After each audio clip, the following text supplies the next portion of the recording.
Muito boa tarde. Que bom renovar a cada final de tarde nosso compromisso com Maria de Nazaré,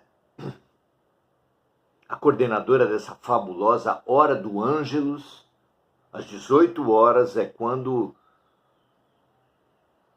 a Mãe de Jesus coordena essa emissão de luz, esse transbordamento, esse exercício espiritual de dar e receber, porque é dando que se recebe. Sabemos com Francisco, não é? Muito, muito bom ter cada um de vocês aqui. E o nosso assunto tem sido os castigos eternos, o chamado inferno. Como desconstruir essa ideia em nossas mentes que foi plantada, reafirmada, reforçada por teologias, interesses e que precisa urgentemente ser retirada, ser destruída. Dizem os espíritos, a Terra, a humanidade da Terra, atravessa uma transição. Essa transição é de um mundo de expiação e provas, que é o estágio em que nós estamos, para um mundo de regeneração, um estágio espiritual baseado na boa vontade. Para conquistarmos essa saída do mundo de dor, precisamos modificar a nossa crença na dor para nos candidatarmos a sairmos das expiações e provas fora de nós. Precisamos sair das expiações e provas de dentro de nós. Muito parecido com aquilo que se fala de algumas pessoas, alguns detentos que passaram muito tempo na cadeia e que, quando são libertos, perdem as suas referências de vida, não sabem o que fazer com seu tempo, porque eles saíram da cadeia, mas a cadeia não saiu deles.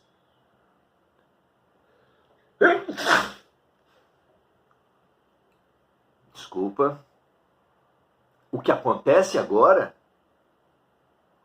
é que nenhum de nós sequer poderá sair das expiações e provas, da Terra, mundo de expiação e provas, se as expiações e provas, a dor, não sair de dentro dele.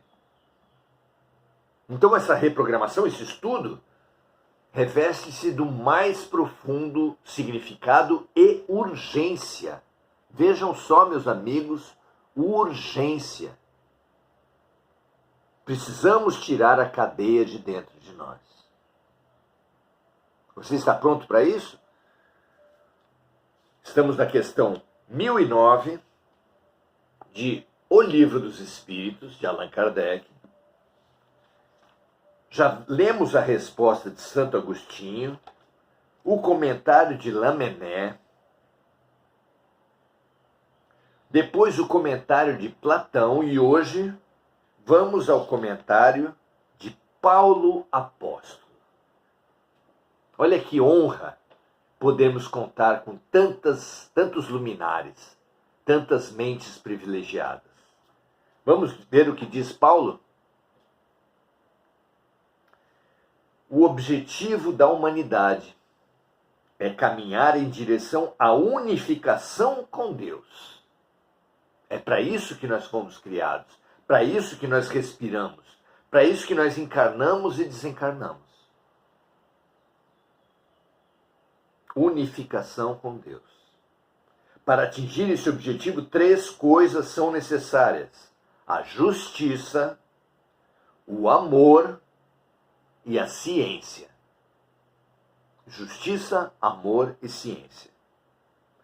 3 coisas se opõem a esse objetivo da nossa unificação com Deus: a ignorância, o ódio e a injustiça.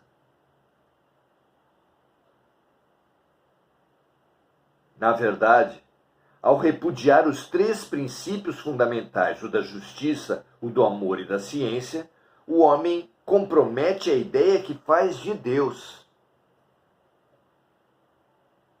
Se nós cremos, se nós descremos da justiça, do amor e da ciência, nós também descremos de Deus. Essa imensa massa que acredita que haja uma injustiça, que haja o mal,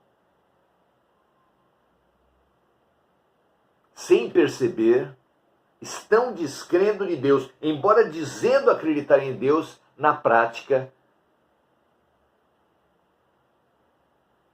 sustenta, alimenta crenças conflituosas.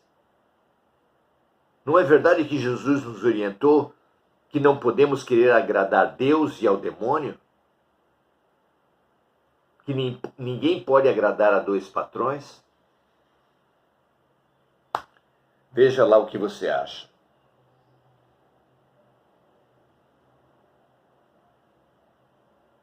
Então,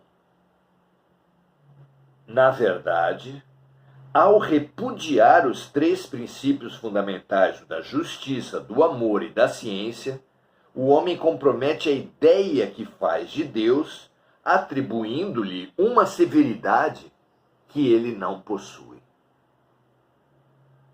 Torturas? Deus impingiria torturas aos seus filhos?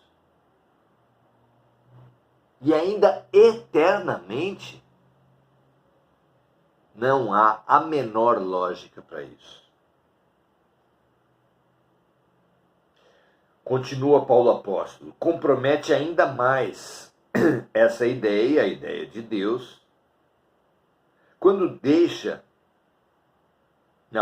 essa ideia da descrença na justiça, no amor e na ciência, compromete ainda mais quando deixa que penetre, quando o homem deixa que penetre no espírito a suposição de que há nela mais clemência, mais bondade, amor e verdadeira justiça do que no próprio Criador. Ora, a justiça humana vê atenuantes, reconsidera penas de acordo com o bom comportamento. Só Deus, que pior que a justiça humana, nos remeteria a castigos eternos, torturas eternas.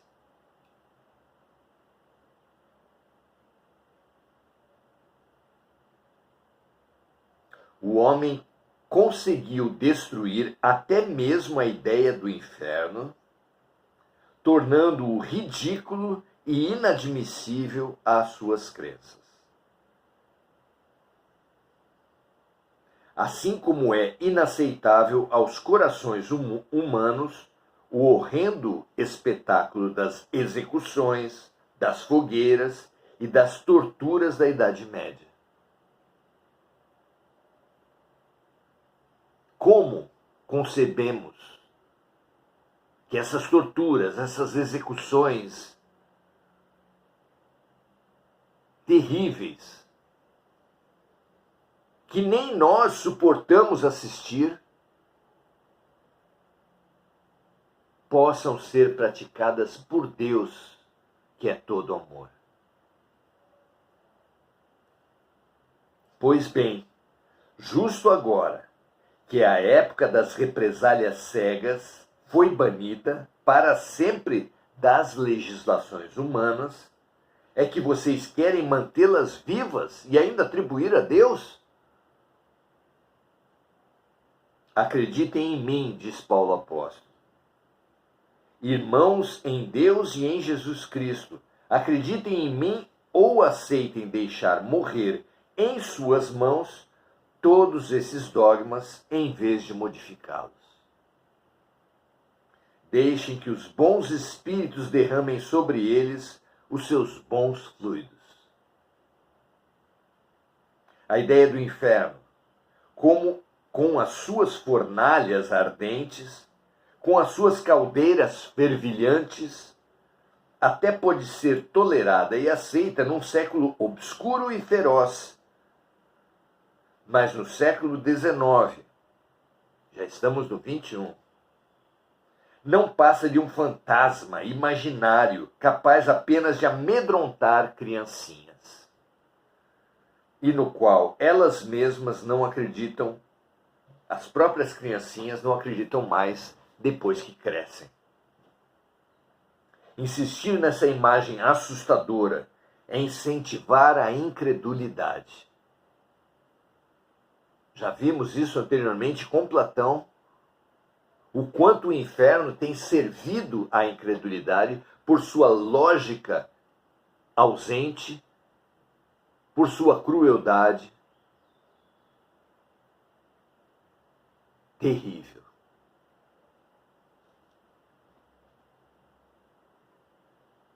Então, insistir nessa imagem assustadora é incentivar a incredulidade, origem de toda desorganização social. Eis porque eu tremo ao ver toda uma ordem social abalada, desmoronar sobre as próprias bases, por falta de uma sanção penal condizente, por falta de uma justiça justa. Homens de muita fé, vanguardeiros do dia da luz, mãos à obra. Não para manter fábulas ultrapassadas e desacreditadas, mas para reavivar e restaurar o verdadeiro sentido da sanção penal, em conformidade com os costumes, com os sentimentos e com o conhecimento da época em que vive. Quem é de fato o culpado? É aquele que, por um desvio, por um erro cometido, se afasta do objetivo da criação, que consiste no culto harmonioso do belo e do bem, idealizado pelo próprio Jesus Cristo. O que é o castigo? É a consequência natural derivada desse erro cometido. Um conjunto de dores necessárias para fazê-lo desgostar, detestar a sua deformidade, pela prova do sofrimento. O castigo é o que estimula a alma, pela amargura, a voltar-se sobre si mesma e retornar ao caminho da salvação. O objetivo do castigo é apenas a reabilitação, a redenção. Querer que o castigo seja eterno por uma falta que não é eterna é negar ao castigo a sua razão de ser, é negar qualquer princípio mínimo de justiça. E ainda por cima atribuir essa injustiça ao Criador.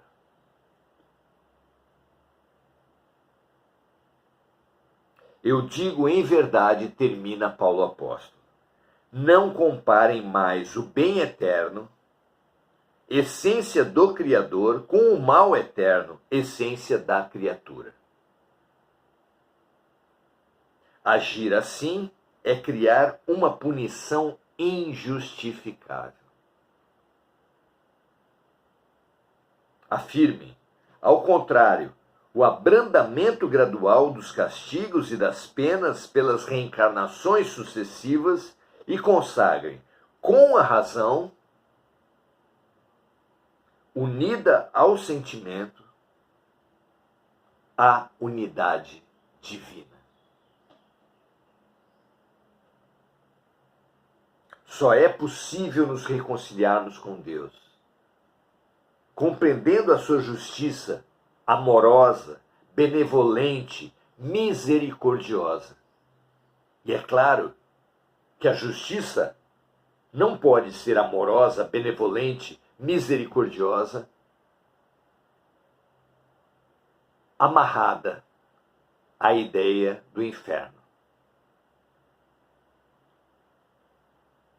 Que a clemência, que a misericórdia de Deus seja minimamente compreendida e respeitada, fazendo com que nós alijemos primeiro de nossos corações e mentes, mas depois das nossas instituições, família, escola, trabalho, trânsito, qualquer ideia de tortura, de crueldade, de eternidade, de castigos. Que assim seja, que façamos isso o quanto antes. Repitamos com Paulo apóstolo: abrandemos gradualmente os castigos e as penas. Abrandemos nossa concepção sobre esses castigos e as penas que a vida, que Deus nos traz, através das reencarnações sucessivas, e consagremos, com a razão unida ao sentimento, a unidade divina. A razão diz claramente: não há lógica em torturas, muito menos eternas. O sentimento diz: o pai de amor seria incapaz de uma violência absurda como a do inferno. E saibamos que aquele que nos ensinou a entender que apenas quem estiver sem pecado pode atirar a primeira pedra, que nós devemos perdoar 70 vezes, 7 vezes, que esse Deus, trazido por Jesus Cristo, Deus de amor, não tem qualquer conexão com o Deus teológico, com o Deus punidor, com o Deus sádico, com o Deus injusto e odioso, vingativo dos castigos eternos. Libertemo-nos da mentira e avancemos para a verdade do amor, porque é ela que nos libertará. Muito bem.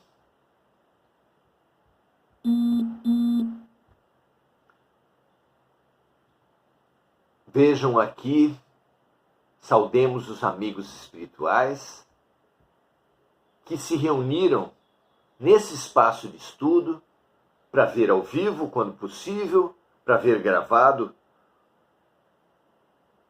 quando não for possível assistir ao vivo, mas para estudar persistentemente, para nos desafiar e nos aproximar, ainda que gradativamente, do amor perfeito de Deus. Saudações de Emir Cajazeira, Marco Aurélio Trindade, Adelaide Dias, a lembrança de Mônica Silva, de amigos encarnados e desencarnados,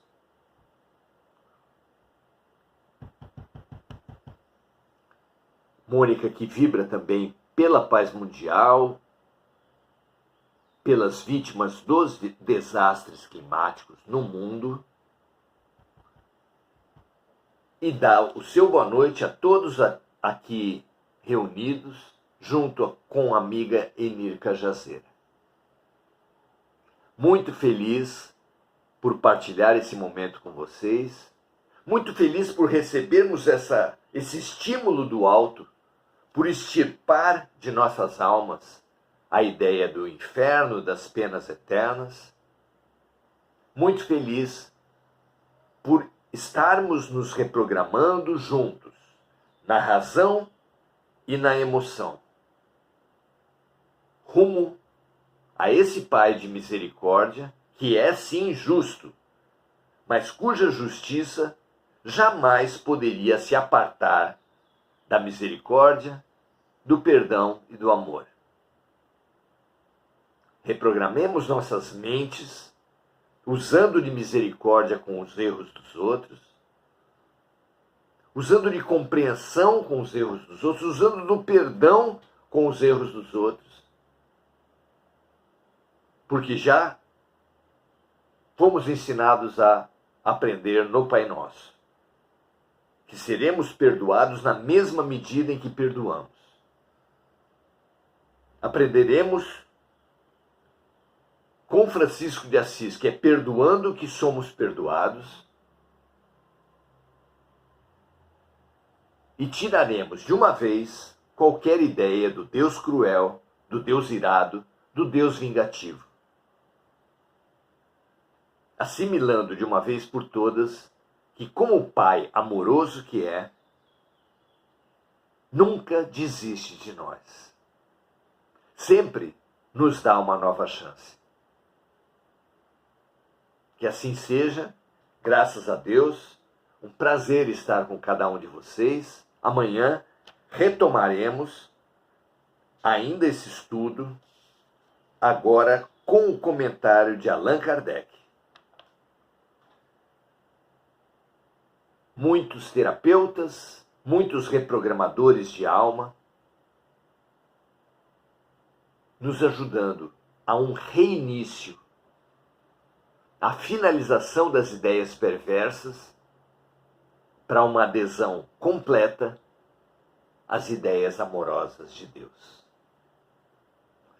Muita paz e muito bem, e até amanhã.